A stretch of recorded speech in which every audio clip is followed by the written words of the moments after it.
nosotros con nuestra forma de interpretar las cosas, con nuestra forma de valorarlas, podemos hacer que una situación difícil o sea insuperable. Por otro lado, a través de la cooperación. Se sabe perfectamente, esto se ha estudiado ampliamente, que cuando una persona se siente acompañada en medio de la dificultad, siente que los demás, las personas que rodean realmente la apoyan, que verdaderamente la intentan ayudar, los niveles de estrés bajan. En tercer lugar, generando un proyecto ilusionante. El ser humano necesita mantener siempre la esperanza de que hay un camino que merece la pena recorrer. Entonces, aunque se cruce un desierto, si uno sabe que ese desierto va a terminar en un momento y va a dar paso a una nueva experiencia, se cruza de una forma distinta. Es como cuando uno está en plena noche pero sabe que después vendrá un amanecer, ¿no? O después de un duro invierno sabe que vendrá una primavera. No es que no se experimente la dificultad en ese cruzar el desierto, metafóricamente hablando, pero sí se cruza con otra actitud. Y la actitud tiene un enorme impacto no solo en la salud, no solo en la eficiencia, sino, por ejemplo, incluso en el funcionamiento del cerebro. De alguna manera hay una parte nuestra que se apega a lo conocido, a lo familiar, incluso aunque no se esté bien en esa zona. Que una persona se atreva a salir de ahí implica que tiene que dar un salto de fe. Tiene que ser consciente de que va a encontrar algo mejor de lo que deja. Claro, esto es difícil porque uno es consciente de lo que pierde, pero no sabe lo que va a ganar. En mi experiencia, cuando se sale de la zona de confort, solo en dos ocasiones. Número uno, cuando se toca fondo, cuando te das cuenta que no tienes otra opción. La segunda razón por la que una persona puede salir de su zona de confort es porque algo le genere una inspiración. ¿Qué quiere decir? Le ayude a creer que aunque no está mal ahora, que aunque se encuentra confortable, cómoda, hay un espacio mucho más bonito, mucho más grandioso, que vale mucho más la pena que ese espacio en el que está viviendo. Para eso hace falta que la persona tenga una actitud y una disposición a crecer, a mejorar, a superarse. La zona de confort es una zona muy peligrosa, porque en la zona de confort hay repetición, hay automatismo, no hay crecimiento y no hay evolución. Hoy la investigación en neurociencias demuestra claramente cómo el tipo de conversación que una persona tiene consigo misma afecta, por ejemplo, al riego del cerebro. Como hay conversaciones que verdaderamente son capaces de reducir la inteligencia, la memoria y la imaginación de una persona. Y como hay conversaciones que hacen lo contrario. ¿Por qué? Porque estas conversaciones generan un estado emocional que también se refleja en un estado del funcionamiento del cerebro. Por otro lado están las conversaciones con otras personas. Es decir, en una conversación con otra persona también existen dos niveles. El nivel de lo que la persona dice y el nivel de lo que la persona siente. El nivel más importante no es el nivel de lo que la persona dice, es el nivel de lo que la persona siente. Y para eso el elemento esencial es la capacidad de escuchar. No solo escuchar lo que ella dice, sino escuchar los pequeños gestos, los pequeños cambios en el tono de voz, tener esa agudeza sensorial para saber que hay algo más. Y en ese momento, sin tomar una posición enjuiciadora, sin ponerse por encima de la otra persona, sin quererla dogmatizar o adoctrinar, lo que se trata es de intentar entender el mundo que esa persona está experimentando. Porque la simpatía y la empatía son cosas diferentes. Se puede empatizar con una persona sin simpatizar con ella. Es decir, empatizar es entender cómo esa persona está viendo la realidad. Esto es importantísimo porque cuando una persona se siente verdaderamente escuchada, es decir, plenamente escuchada, esa persona puede empezar a confiar y puede empezar a colaborar. Por eso me parece que la comunicación, teniendo en cuenta que el ser humano es un ser de encuentro, es absolutamente indispensable, es la base, de hecho, de todo nuestro crecimiento a nivel individual y a nivel colectivo. La felicidad no colma los sentidos, colma el corazón. ¿Esto cómo se entiende? El ser humano, al tener las dos dimensiones, una dimensión sensible, sentidos, una dimensión suprasensible, trascendente, que va más allá de los sentidos, ha de compaginar esto. Es decir, lógicamente, una persona que tenga una vida agradable desde el punto de vista sensorial La parte física la tiene mucho mejor cubierta que una persona que pase dificultades económicas, que pase frío o que pase hambre. Lo que pasa es que todos sabemos que hay personas que tienen de todo y no son felices. Y hay personas que tienen muy poco y son más felices. Y ahí es donde entra la segunda dimensión. La segunda dimensión es la dimensión de esa persona que puede estar experimentando el dolor y aún así su vida sigue teniendo sentido. Por eso hay que buscar cómo hermanar estas dos fuerzas que existen en el ser humano, pero no confundirlas. Porque pretender transmitir un mensaje que cuanto más tengas de todo, más feliz será, chocará con la realidad, porque demuestra que no es así. Llega un momento en que piensas que la base de tu solidez, que la base de tu estabilidad va a ser lo que tienes, y todos sabemos lo fugaz que es esto. Hoy lo tienes, mañana no lo tienes. Pero el otro, como pertenece a la dimensión del ser, es lo que eres. Es algo que no te pueden quitar. Hay que distinguir dos mentalidades. La mentalidad que a mí me gusta llamar de agujero negro. ¿Qué es un agujero negro? Te chupa toda la energía. O sea, esa persona que estás un ratito con ella y te chupa toda la energía. Y vas andando, ves otro igual y dices, ¿tú también has estado con él? Sí. Bueno, entonces, sabemos que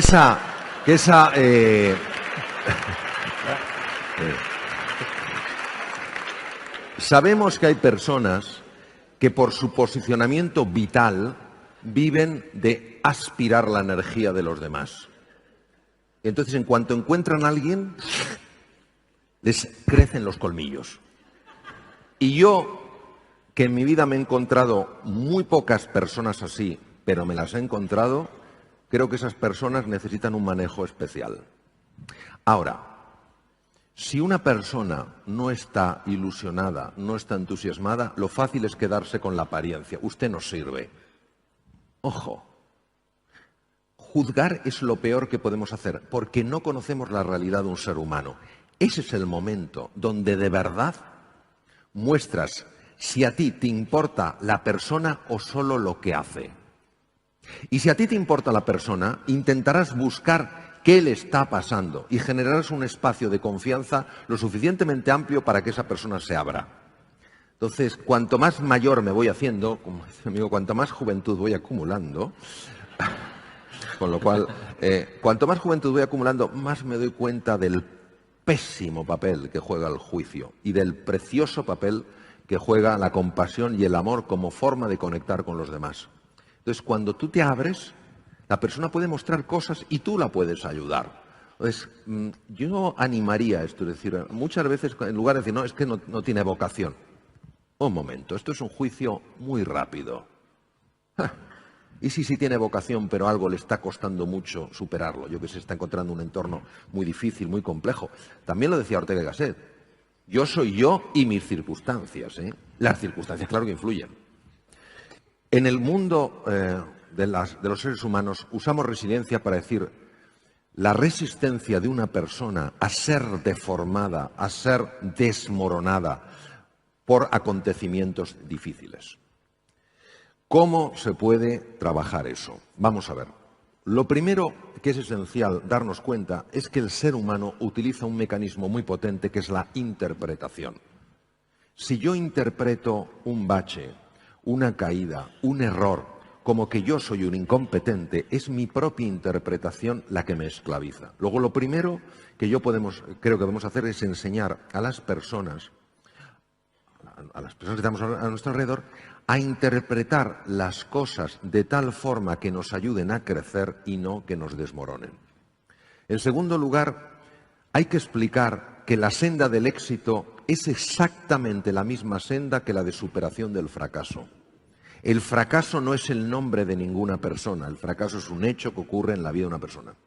Y en tercer lugar, para no extenderme, hay un momento en el que el suelo se hunde bajo tus pies.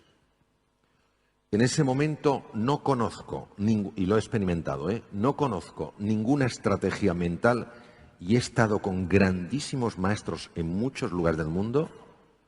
No conozco ninguna estrategia mental para superar eso. Solo he encontrado un camino. Y es un camino que va más allá de la razón. Es en lugar de rebelarte contra lo que no entiendes, abrirte a lo que se llama el misterio.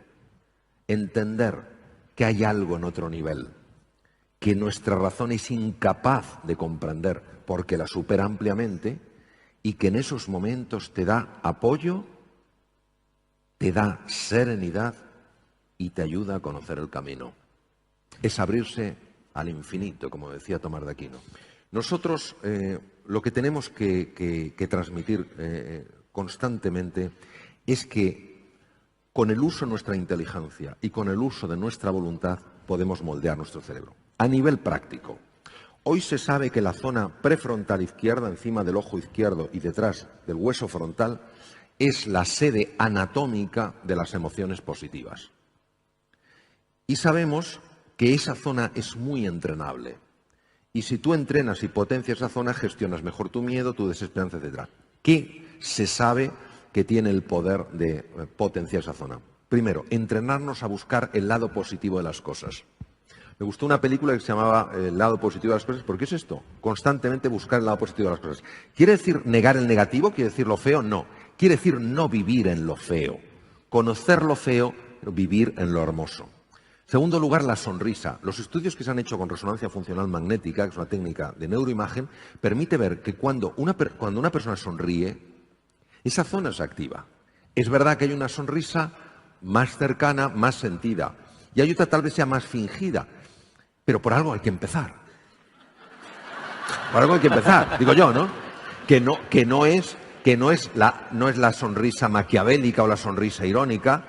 Es eso, y se sabe que eso entrena. Tercero, organizar tu vida. El mejor cardiólogo que hay hoy en día en el mundo, Valentín Fuster, él se levanta muy pronto, a las 5 de la mañana, habla de que por las mañanas cuando va al Mount Sinai de Nueva York, donde él trabaja, es el jefe de aquella entidad, de aquel centro, dedica 10-15 minutos a organizar su día. Sabemos que eso potencia la zona prefrontal izquierda. También el ejercicio físico, que tú comentabas antes, Freddy, el tema es el ejercicio físico libera una sustancia en el cerebro. El ejercicio físico no es irte a un gimnasio, es andar deprisa, moverte más. Libera una sustancia que se llama BDNF, que tiene unas siglas un poco complejas del inglés. BDNF es un factor que favorece la neurogénesis, la creación de nuevas neuronas a partir de células madre, y la neuroplasticidad, la generación de nuevas conexiones. Siguiente, el sentido del humor. El sentido del humor es fundamental. Es fundamental. Y luego, un tema importantísimo es la vida interior. Es decir, momentos para pararte, recogerte, reflexionar, entrar en el silencio, entrar en la nada, sabiendo que ese silencio contiene todos los sonidos y esa nada contiene todas las formas, y dejar que el pensamiento, que muchas veces es una jaula de grillos, es como la peineta de martirio. Por cierto, que me la encontré en Sevilla y casi la abrazo. Y te vuelve loco. Parar ese pensamiento y entrar en el mundo del silencio. Hoy, por ejemplo, sabemos, sobre todo estudios de Davidson, que es el número 1 en el mundo en la profundidad y extensión de sus estudios, sabemos que eso potencia la zona prefrontal izquierda, y esto es importantísimo, y potencia la actividad del sistema inmunológico. ¿Qué es eso? Pues lo que nos defiende frente a bacterias, virus y tumores. Es decir, una cosa es moverse con cierta agilidad y otro ir por la vida de forma precipitada. La inteligencia, intus legere, capacidad de penetración en la verdad de las cosas, pide de la persona sus momentos de pararse y sus momentos de reflexión. Lo mismo que un leñador que no afile su hacha, habrá un momento en que le pegará a los troncos y dirá, qué duros son estos troncos. No es que sean tan duros, es que no has afilado tu hacha. Lo que pasa es que en nuestra cultura, ese tiempo de pararse, de vida interior, de crecimiento personal, ¡ay, qué pérdida de tiempo! ¿Y qué pasa? Que al final llegamos a un punto que no era donde queríamos llegar.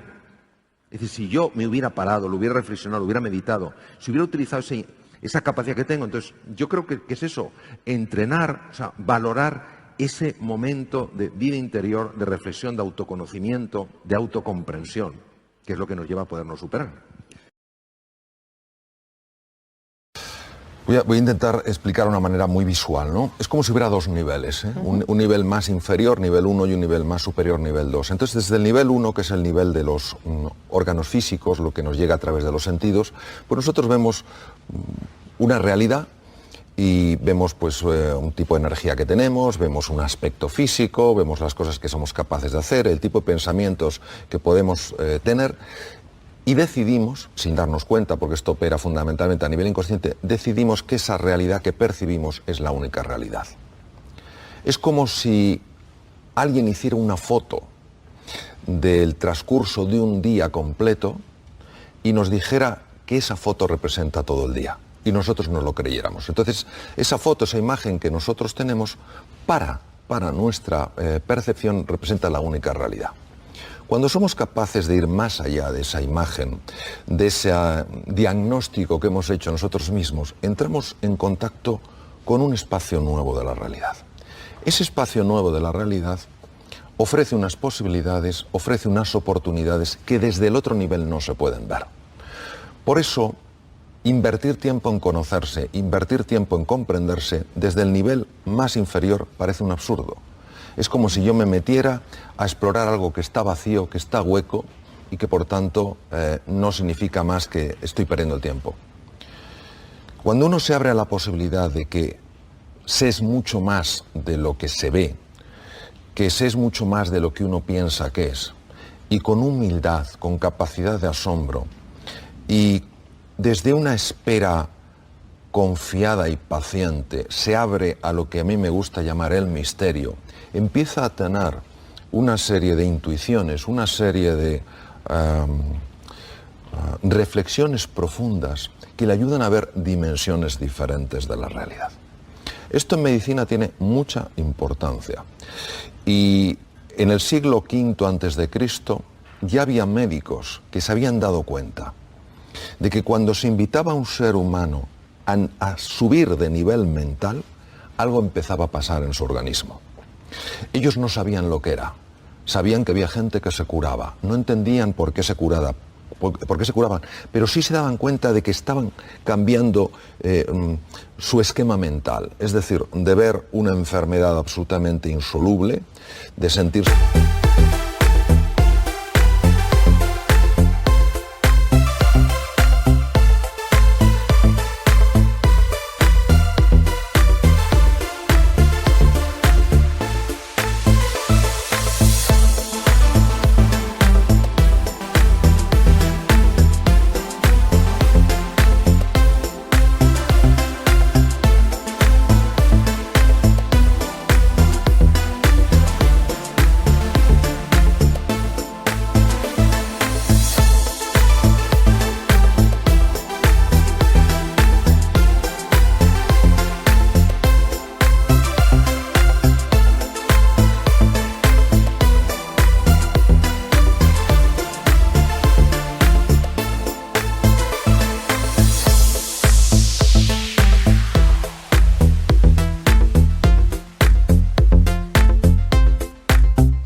como personas desahuciadas, a empezar a intuir que había cosas, talentos, recursos, capacidades que no habían aflorado.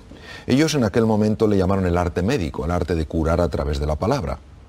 Hoy se conoce como psiconeuroendocrinoinmunología. Este nombre tan complejo lo que viene a decir es que los esquemas mentales, los esquemas de pensamiento sí afectan al cuerpo, que los esquemas mentales sí producen cambios hormonales, que los cambios hormonales sí afectan a los 60 trillones de células que tenemos en el cuerpo. Es decir, no estamos hablando de algo esotérico, extraño, fantasmagórico, estamos hablando de un potencial real del ser humano que está accesible. Pero claro, está accesible desde un nivel de conciencia superior, es decir, cuando uno se abre a una realidad que va más allá de lo que los sentidos muestran. Claro, ¿y eso cómo lo conseguimos? Eso se entrena siguiendo lo que se llaman los valores. ¿Qué son los valores? Los valores es todo aquello que perfecciona un ser humano. Es decir, si yo quiero, por ejemplo, tener experiencias nuevas de salud, experiencias nuevas de tranquilidad, experiencias nuevas de confianza, a nivel biológico, lo que tengo que hacer es, número 1, descansar correctamente. Número 2, comer de forma correcta. Y número 3, hacer ejercicio físico. ¿Por qué? Porque eso es un valor. ¿Qué define un valor? ¿Una cultura? No, un valor lo define mi naturaleza. Mi naturaleza me dice que si yo soy cuidadoso con lo que como, si soy cuidadoso con mi descanso, si soy cuidadoso con mi ejercicio físico, yo accedo a otro nivel. Y las personas que hacen ejercicio físico de manera regular y que nos estén viendo, saben perfectamente que esto pasa, que la persona que cuida la alimentación, que la persona que descansa lo suficiente, que la persona que hace ejercicio físico, está más tranquila, está más ilusionada, está más sana, se recupera antes de los tropiezos, acaba de subir de nivel. Hay una serie de valores que lo que hacen es poco a poco irnos subiendo de nivel. Cuando esos valores están integrados en nosotros plenamente, es decir, forman parte de lo que son, de lo que somos, se llaman virtudes. Por ejemplo, la generosidad. Cuando tú buscas cómo añadir valor a la vida de otro ser humano, aunque tú no ganes nada, aunque no te lo agradezca, aunque no te valore, aunque no suba tu estatus, te darás cuenta de que empieza a ocurrir algo en ti. Empiezas a pensar de una forma distinta, empiezas a sentir de una forma distinta, empiezas a ver cosas que antes no veías. La amistad. Cuando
sabes estar a la altura de un amigo, cuando sabes estar a la altura del desafío, te das cuenta de que algo en tu interior empieza a ser transformado. La valentía. Cuando te atreves a pesar de tu miedo, cuando defiendes aquello que es valioso y que nadie lo está defendiendo. Cuando te arriesgas a no ser popular, por defender lo correcto, claro, te das cuenta de que empieza a cambiar tu vida. Este es un trabajo, es un entrenamiento que dura todo lo que la persona dura. Lo que ocurre es que nos va llevando a un nivel desde el cual se accede a una perspectiva completamente nueva. ¿Qué pasa? Que si yo un día estoy irritado, un día estoy enfadado, un día estoy resentido y me encuentro con una persona que está en el otro nivel y que frente a mi irritación él me transmite serenidad, frente a mi agresión él me transmite paciencia, frente a mi egoísmo él me transmite bondad, eso empieza a impactarme a un nivel para mí desconocido porque no es lo que espero. Lo que espero es una reacción en el mismo nivel que la mía, no una respuesta desde otro nivel. Entonces, esa persona, de manera directa, está llamando a lo mejor que hay en mí. Me está invitando, no obligando, proponiendo a que yo también ascienda de nivel.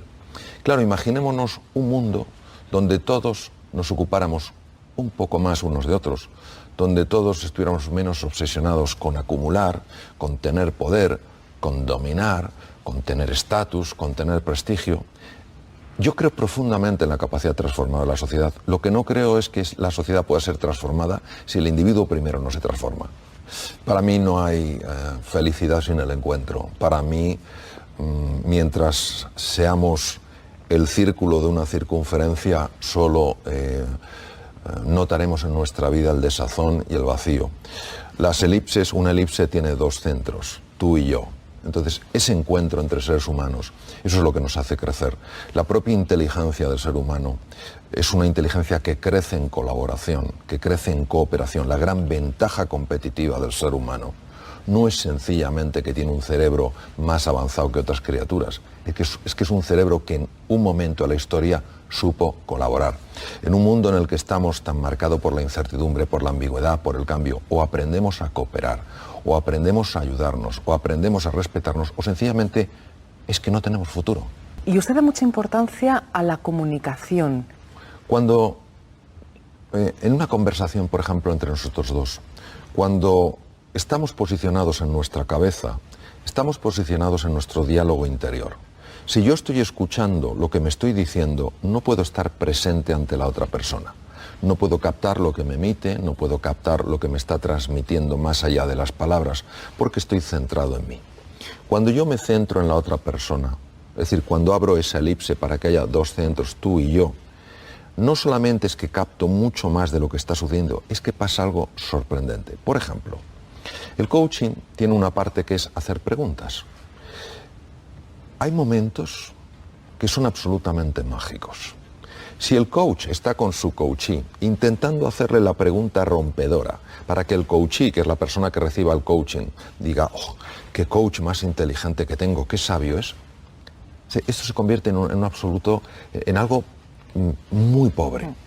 Si el coach se fía de que hay algo grande que se va a poner de manifiesto, que va a emerger, cuando a mí verdaderamente lo único que me interesa no es posicionarme como un gran coach, sino ayudar a la otra persona a encontrar su respuesta, salen automáticamente preguntas que no sabes de dónde te salen, pero que son justo las preguntas que la otra persona necesita escuchar para ver la realidad desde una perspectiva radicalmente distinta. Claro, esto implica quitarse de en medio y dejar que algo más grande emerja.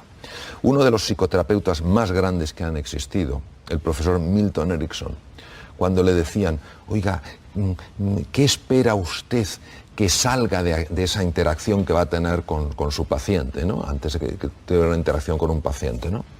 Y él decía, no tengo ni idea de lo que va a salir, pero estoy apasionado por ver lo que puede llegar a emerger. Él mismo sabía que había algo de otra naturaleza, que cuando se ponían las condiciones correctas, de forma natural salía.